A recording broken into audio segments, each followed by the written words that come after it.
2020 was the best year I've ever had as a small business person. I saw a huge increase in my earnings through Patreon, affiliate earnings, and course sales. And now I'd like to pass on what I know to help many of you out there start your own businesses. Drex here from Drex Factor Poi, bringing you the love of poi spinning and flow arts to benefit your body and brain. And today, we're going to add a third B word to that list: business. Before we dive in, I just want to give a quick shout out to the friends of the channel. Big thanks to Dark Monk, Flow DNA, Flow Fests, Flow Toys, Juggling Calling, Pyroterra Light Toys, Spinballs, and Ultrapoi for helping to make the videos on this channel possible. You can learn more about all these amazing companies and the work that they're doing to support flow artists like yourself by checking out the links that I've got down in the description of this video. So let me say at the drop here that building a business can be really challenging. Over the years, I've had to learn a lot, and there have been some pretty sketchy moments when I've wondered if I had a future doing this at all. And yet, I've managed to pull through all of them, and in 2020 actually managed to grow my business by 16% at a time when a lot of people in the flow arts were really struggling. How did I do that? Well, it comes down to what I think is the single most important variable in starting any business. Something that I'm always shocked to discover is a pretty rare insight among many artists, and more specifically, among many flow artists. Viral videos and notoriety? No. A huge pile of startup capital and top-of-the-line equipment? No, definitely not.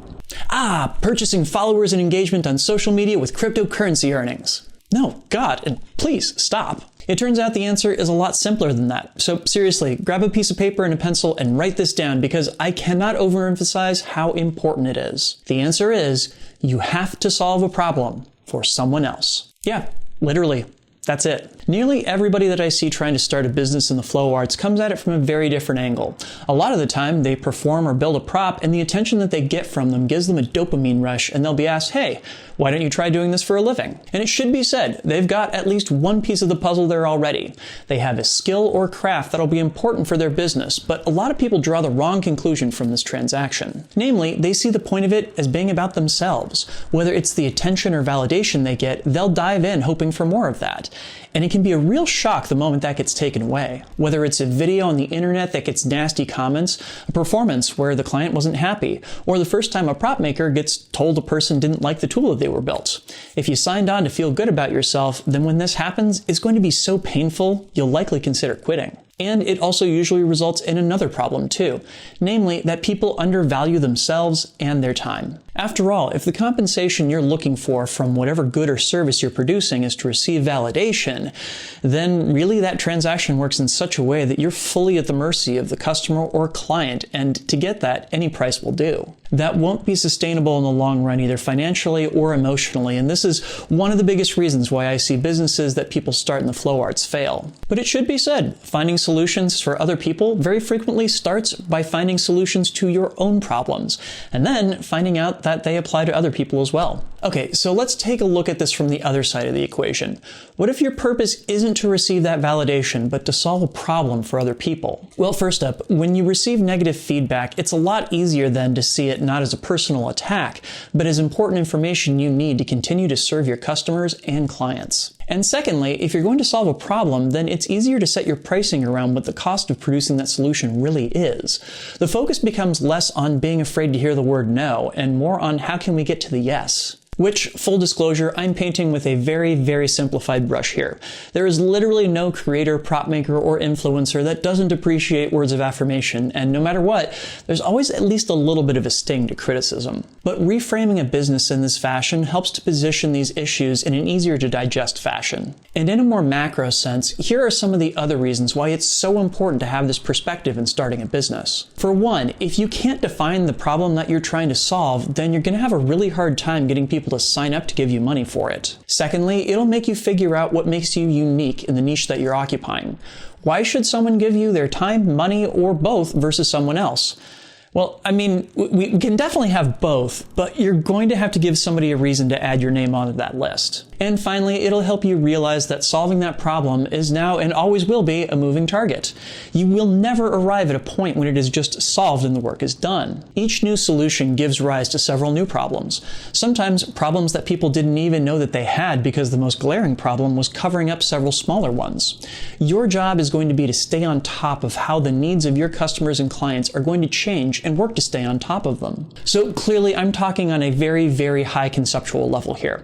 What does that actually actually mean in concrete terms? Well, how about I give you an example from my own business? Last year, as we entered quarantine, I realized that now lots of people were going to be stuck indoors needing entertainment, as well as exercise to keep their bodies and brains healthy. And as it turns out, Poi is fantastic for that. So I started up a daily video series, taking people step by step through the absolute basics of Poi up to and including intermediate territory. I structured it in such a way that each day I'd give people a new trick or exercise to learn that I was pretty sure that most people could get with an hour or two of practice. At the conclusion of each week, I'd put out a combo tutorial to help people understand how all those tricks fit together, as well as give them the impression that there was more to learn so that they'd come back for more the next week. As I was posting these videos, I made sure that each included a call out to sign up for my Patreon. And goodness, did a lot of people do so. So what was the problem? People were stuck inside and bored and needed a new activity to throw themselves into. Many were likely either starting from scratch or had learned a couple basics and then put the props down as other things in life distracted them. I built this solution with a really specific audience in mind. It's worth keeping in mind, too, that this was an aspect of my business that really doesn't have any startup costs per se. If you've got a smartphone that you can take some video with and some very basic editing skills, there's absolutely no reason why you couldn't do the same thing that I did on a technical level. Now, granted, I can't guarantee that you'll experience the kind of success with that I did, given that much of what made that series work was skills in teaching and how to structure lessons that I've accumulated over many years. But I'm hoping that'll make you ask yourself for a moment what skills you've spent years accumulating and how they can be applied to solving a problem for someone else. But there is an important takeaway that I want you to see in this. Starting a business isn't alchemy or something that is out of reach to everyone except for trust fund kids or Wall Street insiders. Thanks to social media, the tools to reach an audience have never been more accessible. And I will admit that I had an ulterior motive for creating this video too. I think in a lot of cases, artists stigmatize other artists for starting businesses. It's seen as sleazy, selling out, or corrupting the art form. And I honestly think that's ridiculous. I get to help people all over the world discover something that makes them happy. Every time I see someone post a video of a combo I did a tutorial for, or performing a trick that I helped them learn, it makes me feel like I've done something to make this world a little bit better a place. And the reason I'm able to keep on doing that year after year is the income that I make off of doing it. I think that that is a good thing, and I want to see more people doing it, both for benevolent as well as selfish reasons. The more people are out there creating businesses in the flow arts, solving problems for people and making this art form more accessible, the more people get to discover it and bring the benefits of flow into their own lives. And it must be said, because having this perspective feels like such a rare thing, it's also really lonely. I'd love to have more conversations with people that are out there solving problems and figuring out how to grow our community.